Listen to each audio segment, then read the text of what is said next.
Hello, everybody. Welcome back to another live stream, our third week of doing these previews and predictions and all that sort of thing for our 24-hour race. But we were finally at the end. This is the third and final race of the 24-hour triple header. We had Le Mans 2 weeks ago, a very exciting event. We had the Nürburgring, the 24 hours of Nürburgring last week, another thrilling event. And now we're coming to end off the triple header, the 24 hours of Spa, another iconic venue. And in this preview, I'm joined once again by my live stream co host, David. David, how are you doing as we head into the final stages of this triple header? Well, I feel like I'm almost like one of the drivers. I'm finally at the end of these 24-hour races. It's awesome to have three in a row, but also I'm exhausted, man. This is crazy great racing weekend after weekend, and I mean, it came off Nürburgring, which was a crazy race, crazy ending to that race. Before that, we had them all with also a crazy ending, a new winner, and loads of things going on. For And sure. now we're coming to Spa, which I can only predict is going to be similar to what we just experienced. A crazy race with fighting for the victory all the way to the end. I completely agree with you. And yeah, I mean, that's what's so interesting about these 24-hour events. I like to call it the 72 hours of racing because it is. They're so thrilling. And last year at Spa, we had a great race.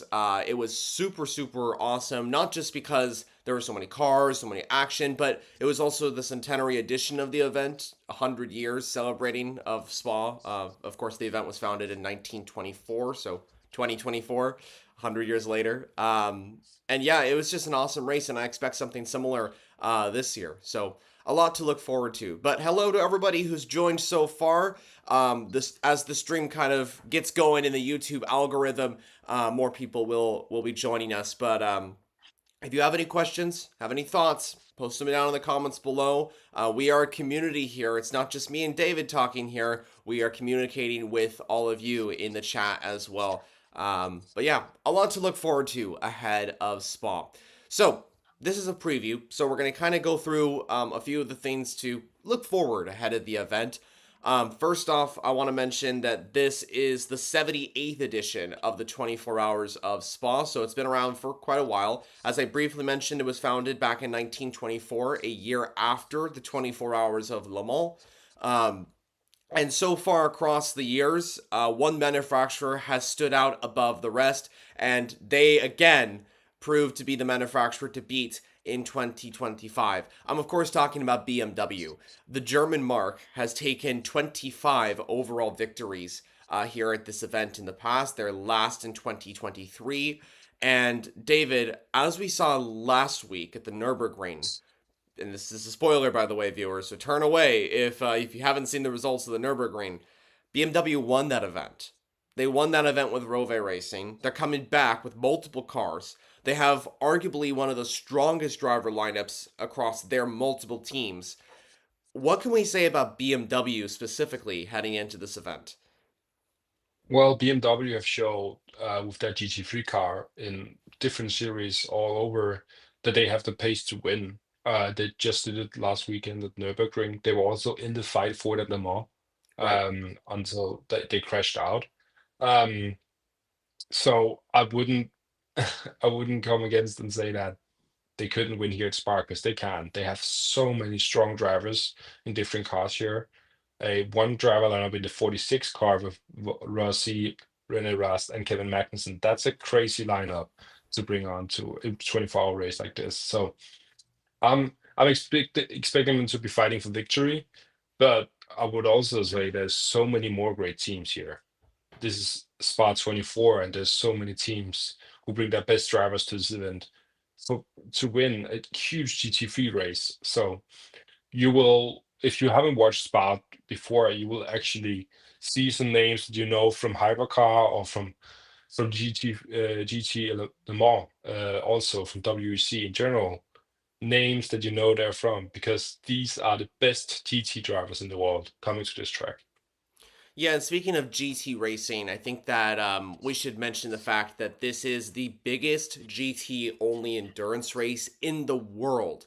75 GT3 entries are on the grid for 24 hours. Now, what we see at Le Mans, what we see at Nürburgring, what we see at Daytona, or other 24-hour, 12-hour endurance races is that we have a lot of GT3 cars on the grid, a lot of different manufacturers and teams. It's great. However, compared to Spa, those are smaller endurance races in terms of numbers. Here at Spa, we have 10 car manufacturers on the grid. The only manufacturers that we're really missing from the grid is Lexus with their RCF GT3, but there are brands that are like not a part of IMSA or WEC.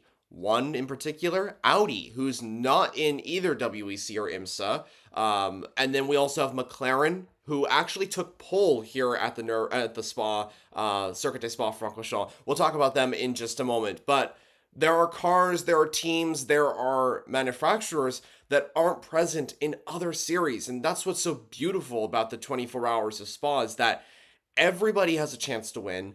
Everybody has a car that they're representing, a manufacturer that they're representing, and almost everybody is involved in this race. And that is what's so interesting about the 24 hours of Spa. And it proves to be such a competitive race as we've seen throughout the years.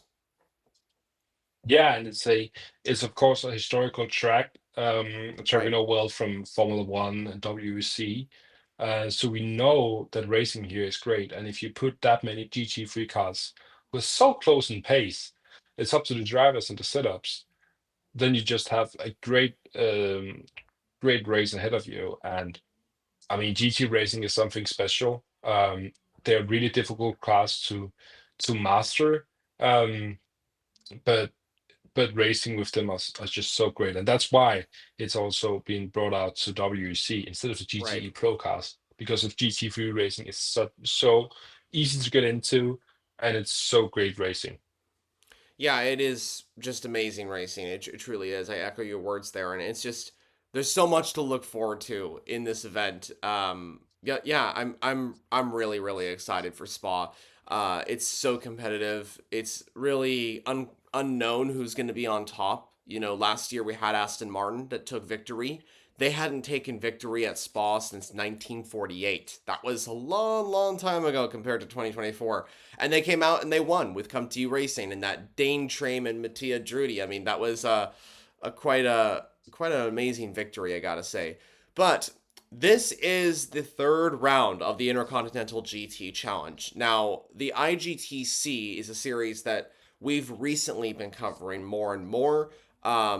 Even though this is, I believe, our third time covering the 24 hours of Spa. This is the first year where we're covering the IGTC full time, alongside the WEC and IMSA. And the reason why I brought up BMW is not just because of their success here in the past, but also because of their success in the IGTC this season. They are the only manufacturer to have won overall in 2025. Now, Ferrari has been dominating over in the WEC. Porsche has been dominating over in IMSA. You could say the same about BMW in the IGTC. And yes, I know there's only been 2 rounds, but still, these are 2 rounds that are very epic. Before Spa, we had the Bathurst 12-hour in February, and we had the 24 hours of Nürburgring last week. BMW won both of them. Now, I think that shows that the German mark is the manufacturer to beat, especially with lineups like you mentioned, David, Magnussen, Rossi, and Rast in that 46 car for Team WRT. I mean, they are the brand to beat. But you mentioned just a moment ago that they have a lot of competition. Um, for you, is there any brand in particular that you think has the best chance of potentially getting a win here? I know it's hard to predict because it's Spa, but is there a brand that you have a suspicion that they could be in the fight for the win? I really like Mercedes and get the Get Speed team. They had an okay Nürburgring. They showed some pace, and they are also starting. I think it's second overall Right. um, here at the race. So I like Mercedes a lot. I think some viewers watching from the WC who hasn't watched GT racing in other series may think that that GT car is really slow onto the back of the grid because of what we know from Iron Links. But in fact, it's one of the strongest cars in the GT field. It's an old car, but they're doing really, really well with that car, and I expect them to be a car that's up there for the victory. And I wouldn't say no to Porsche as well. Of course, Porsche at Nürburgring with Manta Racing was up there fighting, and Porsche are just always a team, no matter. Of course, these are different teams, but a car brand, and they have this winning mentality with that car brand. And when you're driving a Porsche, you're going for the victory, and you're always up there. So I definitely wouldn't say no to them either. Ferrari the same. Some of the drivers that came from the Hypercar program over to this is Pierre Guidi and Antonio Fuoco in the 50 and the 51 car. We know those drivers to be extremely fast in WEC, and they are the same in GT racing. So expect them to see to fight as well for the victory and be up there pace wise. But yeah, as you say, so many cars, but I hope to see Aston Martin do the double. Of course, I'm a Dane. Nicky Team and Marcus Sørensen could be great to see them win again, but I expect the Mercedes win, actually. Mercedes definitely have the pace. I could definitely see that. I also agree with your idea of Ferrari being up there as well. AF Corse in particular look really strong. They were finishing second last year. Arguably could have won the race last year as well if it wasn't for the drama in the pit lane for Alessandro Pierguidi. But we'll see how it goes. Thank you so much to Renzo in the comments here for the super chat. Greetings from El Salvador, Jonah. Keep going. Thank you so much. David and I definitely appreciate all these donations, all this support. It has been absolutely amazing. So Renzo, thank you so much for the super chat. It means a whole lot to both of us. Um, and yeah, I think that just to add on to the fact of the 24 hours of Spa real quickly. Um, there are so many brands. You have Audi, Lamborghini, McLaren, of course, took pole with Garage 59. I think it was Marvin Kirchhofer on top. So there's a very good chance that McLaren could be in the fight for the victory. And to be honest, I did not expect McLaren to be up there. But hey, I mean, this is a team that could potentially get the win for the brand, and I don't know, we'll see. But I think David, this is also a good opportunity to bring in the newer brands to the grid. And when I say newer, I mean more returning. And the two brands that I have in mind here are Ford and Chevrolet. Now, Ford made their debut last year with the Mustang. We'll talk about them in just a moment. Chevrolet is coming into this event for the very first time. They've never done the 24 hours of Spa with this iteration of the Z06 GT3R. But David, I want to get your thoughts on these two brands. Of course, they've had success here in the past, but they're making their return to the 24 hours of Nürburgring. Or sorry, 24 hours of Spa. Yeah, it's. I mean, just to add on to Ford firstly, because they have really been the surprise for me this year in terms of GT racing uh, on multiple series. They did better at Nürburgring than I ever thought they would. For a first year outfit, for them to go out and get a great result like they did, that was amazing. And I expect something similar here. They have a great driver lineup, and honestly, that car is just fast. So I expect to see them also get a great result like last week. Maybe not fighting for the victory, but being up there pace wise. I like the Ford Mustang a lot. I like the progression of that car, knowing it from the first year in IMSA and WC, struggling for pace and consistency and reliability, honestly. And to go into the second year and be competitive like they have been with that car is just impressive. And Chevrolet with the Corvette, it's just everybody knows Chevrolet and Corvette, and everybody knows that that car is a winning car. You know that yellow color, and you just know that it's a Chevy, and it's gonna fight for victory. So I expect again them to be fast, but also knowing it's the first time here. It's a lot of learning. It's a new series. Right. A lot can change in that, but yeah, Corvette has always always been striving to win. They're a bit like Porsche. They fight for victory all the ways. And you can say that for all the teams, but for certain brands, it's just different. And Corvette and Chevy is one of those. I agree, and I mean, the fact that Chevrolet is back is great to see. The last time they were here at Spa was in 2011, so 13 years ago or so. And they were here with the C6. Now this is the C8. The Z06 is coming over from the GT World Challenge Europe series. So there's two entries, one from Johor Racing, the other from Stellar Motorsports. That's the number 2 Corvette and the number 24. There was going to be a third Corvette. It was going to be a second entry from Stellar Motorsports, but that car got pulled out. That's why the entry list initially said 76 entries on the grid. Now it's 75. So for anybody wondering about that, yes, there was that. And then Ford, they're coming back second time with the Mustang, but a different team. Last year it was Proton Competition that brought the Mustang to make its debut at the 24 Hours of Spa. This year it's Team HRT, the same team which runs over in the GT World Challenge Europe Series and competed at the 24 Hours of Nürburgring last week with 3 cars. Now they're back with 2 entries. Have a very exciting driver lineup, which we can talk about in just a moment.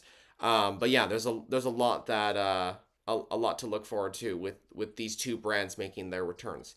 Also, thanks again to Renzo for another super chat. And they had a question and they had just wanted to know about the Hatsune Miku Good Smile AMG GT3. So that's the Zero Mercedes, the car that is a fan favorite amongst a lot of fans today and amongst the entire weekend. But David, I want to get your thoughts on this car because it's an all Japanese entry. It's a really neat car. They don't usually compete in GT World Challenge Europe. I think they're only an endurance car. But what are your thoughts on this entry? Well, it's always fun to see these kind of teams join up for these huge races. And of course, being a fan favorite, I'm also liking it. I love Kobayashi as a driver. What has been doing with Toyota Gazoo Racing in WEC is just great. And for a all Japanese car to be joining and to be honestly in a competitive car for this race is great to see. Of course, qualifying didn't go the way for them, but never say never. It's a great driver lineup and a fun team. And these fun teams always have a certain way of finding pace in these 24-hour races and being really competitive. So um, yeah, it's more of a fun team than a bid for the victory, in my opinion. But definitely look out for them. I completely agree. I love this entry. I think it's really cool. I'm also a big fan of Kamui Kobayashi. Of course, former F1 driver on the grid, making his return to Spa for this event. In the Good Smile Mercedes. Love that car. It is so cool. Always has great liveries as well. So yeah, I'm hoping that they get a good result. And even though David, you mentioned that they didn't qualify well, the good news, viewers, is that this is a 24-hour endurance race. Anything can happen. No matter if you start at the very back of the grid, you could literally be first at the end of this race. That's how competitive the 24 Hours of Spa is. It is a great race. It is a great race, and I think we're going to get a lot of competition. Now, we've talked a lot about the cars that are competing. We talked a lot about the manufacturers that are here. 10 brands, of course, on the grid. But if you don't mind, David, I want to get into a little bit more about the drivers that are competing in this event because there are quite a few famous names on the grid. You mentioned earlier we got Kevin Magnussen, Valentino Rossi, and Rene Rast. I mean, what a lineup that is in the 46 BMW. Everybody pretty much knows the background of those 3 drivers. Of course, all competitive across whatever tier they are in motorsports, whether it be F1, MotoGP, DTM, etc. It is great to see them. But is there any more drivers that kind of make you think like, ooh, that's an interesting pairing. I'd like to see them do well, or anybody that in particular that you're Well, thinking of? well, if you watch the Gran Turismo movie, you will know what driver about to talk about because we just mentioned Ford Mustang with HRT. Hmm. coming to this race. And the 64 car, we have Jan Markenborough, I think it's called. It's the driver from that movie, and of course in real life as well, a former Gran Turismo driver, and I expect him to do the same now, but turned pro from that game. And he's had a fun story in terms of racing, also with a lot of drama with a huge crash at Nürburgring. But he's a driver, and that team is a driver lineup that I'm looking into and see what they can do. They have a lot of pace. They also have the Formula 2 driver, I believe, Hmm. Mayani, Yep. RG Miami. Hmm. Mani, yeah. Um, Also interesting to see what he can do in the car. And then also just talking about last week's winners, in the 98 car in the BMW.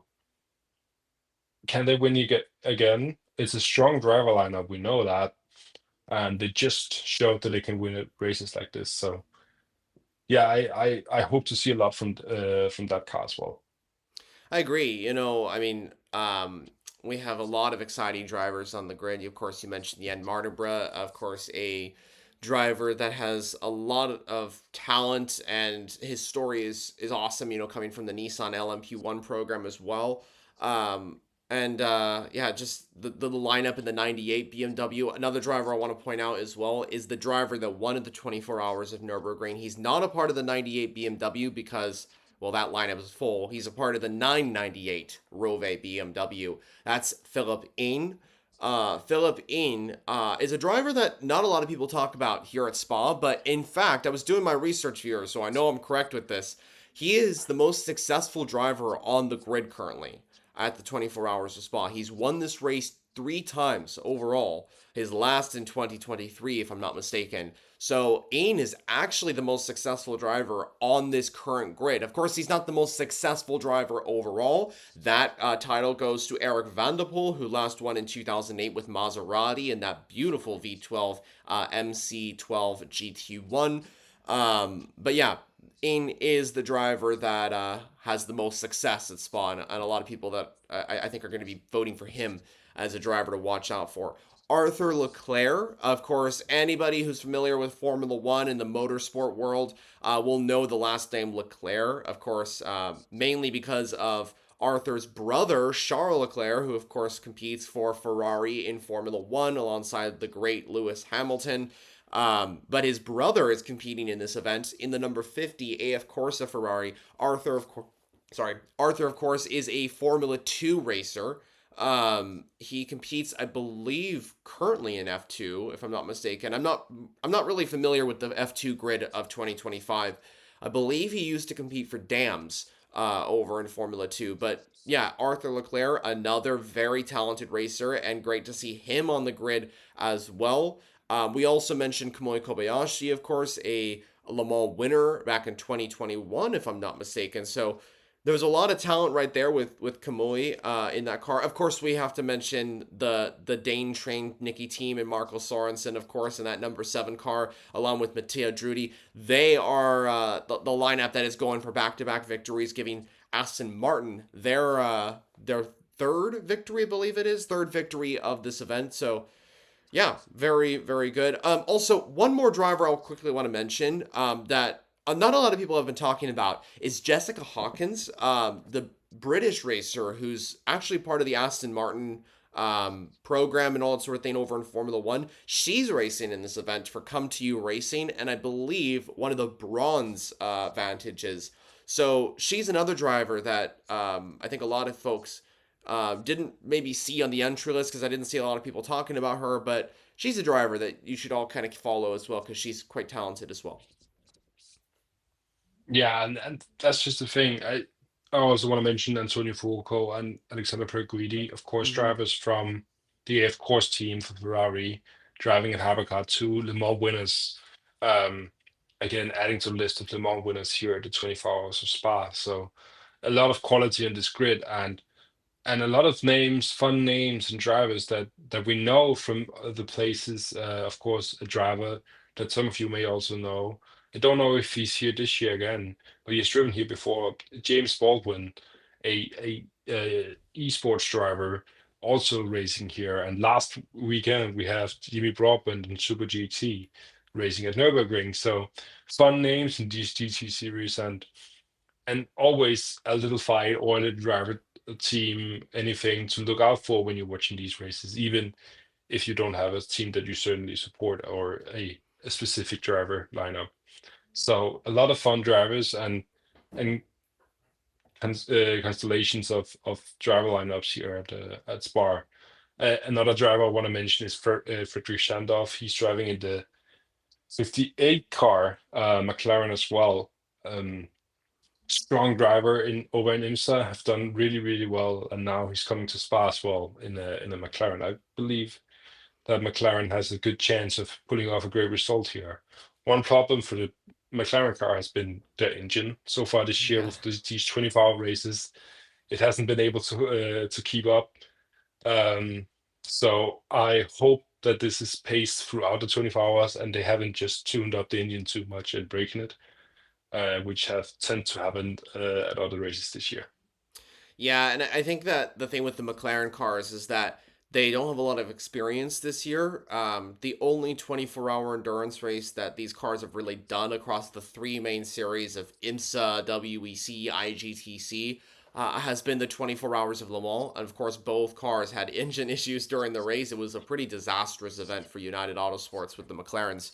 Of course, McLaren isn't involved in IMSA's WeatherTech series, so they weren't at Sebring, they weren't at Daytona this year, and they weren't at the 24 hours of Nürburgring either. So even though they're on pole, I don't know if they're going to finish that way because the fact is that McLaren doesn't have experience in 2025 across these big 24-hour endurance races. They've done them before in the past, but as we've seen this year, experience matters. And the case is the same for BMW, who won with the Evo variant at the 24 hours of Dubai earlier in the year, then went on to win the 12 hours of Bathurst. That experience from when they won is very, very crucial to their participation. So just something else to point out. One more thing on drivers here because it's nagging my mind here. I really want to mention this. It keeps going in my mind and saying, you got to mention this team. Schumacher CLRT, the 22 Porsche. This is the French team, if I'm not mistaken. So Schumacher CLRT. This driver lineup is pretty astonishing. We have Klaus Bachler, very famous racer. We have Ina Guven, who of course raced the Grello Porsche last time at Nürburgring. And then finally, a driver that a lot of people were wondering about where he was at, Lauren Heinrich. Lauren Heinrich, of course, is the most recent IMSA champion.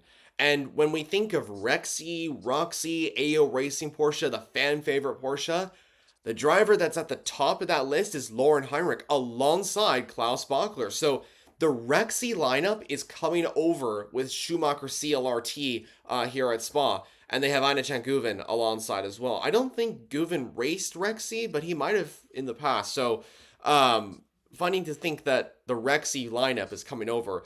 I would love to see AO Racing in this event with Rexy or Roxy. We need them more in more series. Of course, they're only in IMSA with that incredible livery, but I want that car over at Le Mans. Hopefully, they can invite later on in their career as a motorsport team. Maybe they come over to Spa or the Nürburgring in the future as well. But yeah, so it's very interesting. Anywho, we had a comment come in from Devin who asks, "What time does the race start USA Central Time?" This is a good point to mention the schedule for this event. For USA Central Time, that's I believe, I want to say the event starts at 9 a.m. or actually I think it starts at 9:30 a.m. Central Time, for the U.S. I'm doing calculations in my head here because it starts at 7:30 my time, and I'm on the Pacific U.S. coast, so I believe it starts at 9:30. But David, we should probably mention the schedule here. When is this event taking place? Because a lot of people, I'm sure, are wondering. Yeah, it's of course from the 28th of June to the 29th of June this weekend. I'm just looking race start time. I believe it's 4 as normally, but I'm just making sure. I remembered it was Um, like it was either 4 or like 30 minutes after 4. I can't yeah, remember. just checking. Um, as I think Ferrari drivers are known to listen to the voice of just checking. Uh, Warm up race 2, race 1. Also, It's at 16:30 or 4:30 in the afternoon, okay. local time. Um, so yeah, as usual, these 24-hour races started around that 4, 4:30, sometimes even 3:30 in the afternoon. So yeah, that's race start time on the 28th of June. Thank you, David. Yeah, so racing will begin at 4:30 p.m. local time or 16:30, whichever way you think, or way it's set. Um, and Matt, thank you for the correction. 8:30 CST. Yes, I believe that's correct. So wait, Central Time. Wouldn't Central Time be 2 hours ahead of Pacific Time? So wouldn't that be 9:30? Because if it's 4:30 if it's 4:30 p.m. local time, it would be 7:30 a.m. Pacific standard specific time, and then that would be 9:30 CST. So we'll see. Anywho, also Matt, you asked in the comments here, didn't Rexy compete at Le Mans in 2023? Yes, Rexy did compete at Le Mans in 2023, but they haven't been back unfortunately. Um, It doesn't. yes, so yeah, I'm just reading through the comments here, viewers, so I wanted to make sure I got everything. But we do expect the race to start at 4:30 p.m. local time, and then it will go until Sunday, June 29th. Thankfully, unlike last week, we do not have any other endurance races going on because last week, David, I know you and I remember, it was Nurburgring, and then right after it was Watkins Glen, which was like, oh, so much racing. And such a race to also follow. I mean, Watkins Glen, interesting ending to that race, and a lot of things happening. So yeah, I mean, it's what endurance racing is like these days. It's just you can't miss a moment, and with these long races, it's so difficult not to miss anything. So yeah, really glad that we can focus on one race this weekend. Agreed, agreed. Well, I think there's not really much more to talk about, I guess.